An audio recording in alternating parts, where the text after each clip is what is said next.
बातमी राजकीय वर्तुळातनं महायुतीसाठी game changer ठरलेली लाडकी बहीण योजनेसाठी आतापर्यंत 2,30,00,000 जणांनी नोंदणी केली आहे। 15 ऑक्टोबर ही नोंदणीसाठी शेवटची तारीख होती। या योजनेला मुदतवाढ देण्याबाबत आता चर्चा सुरू झाली आहे।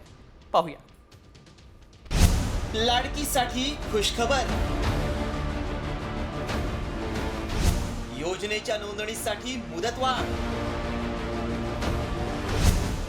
मंत्रिमंडळाच्या बैठकीत निर्णय होणार।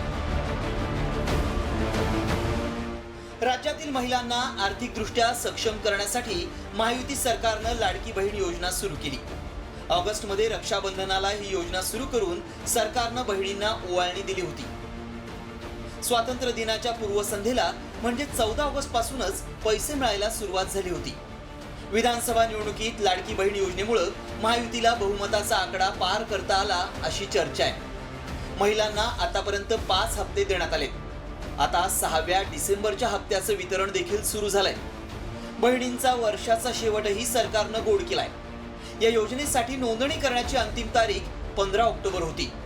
नोंदणीसाठी मुदतवाढ द्यायची का याचा निर्णय मंत्रिमंडळाच्या बैठकीत घेतला जाईल असं आदिती तटकरे यांनी स्पष्ट केलंय।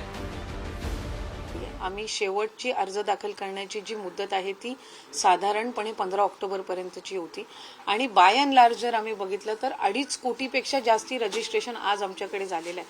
म्हणजे विभाग म्हणून जो एक साधारणपणे अंदाज योजना आम्ही राबवत असताना किंवा आणताना जो एक ठेवला होता त्यानुसार रजिस्ट्रेशन जे आहे त्या ऑलमोस्ट 99% आपण त्याच्यापर्यंत पोहोचलेलो आहोत।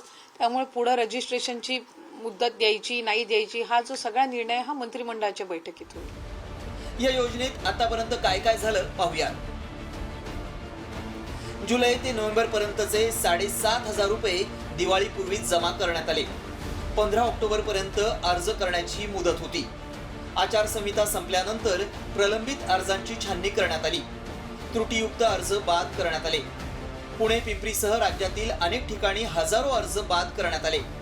आता डिसेंबरचा हप्ता मिळण्यास सुरुवात झाली आहे। 2,34,00,000 महिलांना याचा लाभ मिळणार आहे। आधार लिंक झालेल्या 12 लाख नव्या लाभार्थ्यांनाही हप्त्याचं वितरण होईल। नोंदणीसाठी मुदतवाढ देण्याचा निर्णय मंत्रिमंडळाच्या बैठकीत होणार असं बोललं जातंय। राज्याची आर्थिक स्थिती नाजूक आहे, तिजोरी रिकामी आहे। असं असताना महायुती सरकारनं लाडकीसाठी 3,500 कोटींची तरतूद केली आहे। नवीन वर्षात 1,500 रुपयांवरून 2,100 रुपयांचा हप्ता देताना सरकारची कसरत होणार आहे। अशा स्थितीत योजनेचा लाभ न घेतलेल्या लाडक्या बहिणींना नोंदणी करण्याची संधी मिळणार का याकडेच राज्याचं लक्ष लागलंय। ब्युरो रिपोर्ट, साम टीव्ही न्यूज।